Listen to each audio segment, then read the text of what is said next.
All right, welcome back to Conspiracy is Just a Theory podcast. If it sounds like I'm reading the ad, it's because I have to, and I'm late with doing it, so I'm going to be penalized. But if y'all are really my supporters, just stick around for about 5 to 6 minutes, and we're going to try to get through this. So, this is about the global economy and how the world connects our everyday lives. Have you ever wondered why the price of your phone, groceries, or even a pair of shoes can change because of events happening halfway around the world? Have you ever heard that old idiom that goes, "What does this have to do with the price of tea in China?" Well, that's because we all live in a global economy. What happens over there does affect us, as we can see with the war with Iran and how gas prices are rising. It's because we live in a global economy. That stuff matters to us. So today we're going to explore how countries, businesses, and consumers are connected through trade, investment, and international markets.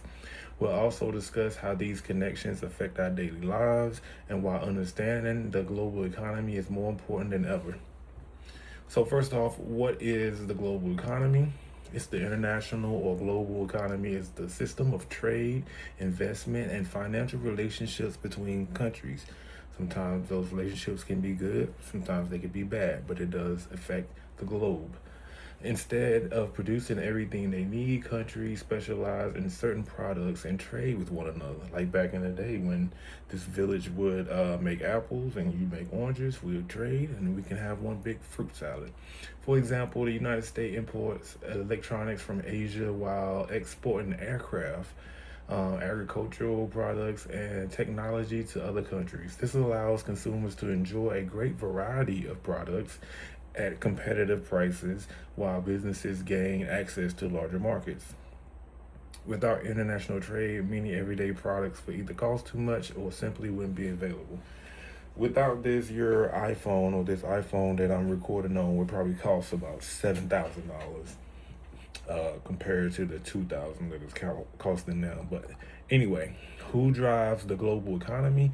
Several key players shape the international economy. First are the national governments, which create trade policies and negotiate agreements, those sweet deals.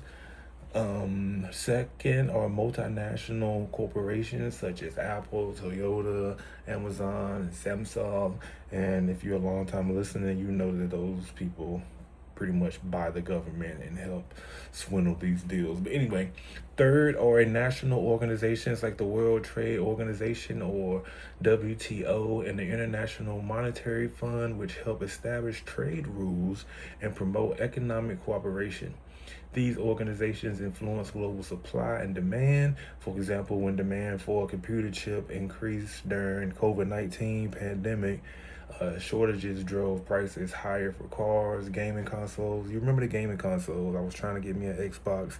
It was none in the market. It was no PS5. It was a terrible time. That is a great example. Trade, exchange rates, and government policies. International trade is also affected by exchange rates, tariffs, and trade agreements. Exchange rates determine how much one country's currency is worth compared to another. That was a weird concept when I was stationed in Korea, and I would have to go pay my bills, and I would have to pull out American dollars and get it converted to Korean won, and it'd be such a big difference. I just didn't understand when people would say, "Hey, today is a good day to go trade your money in," but there it is. Exchange rates.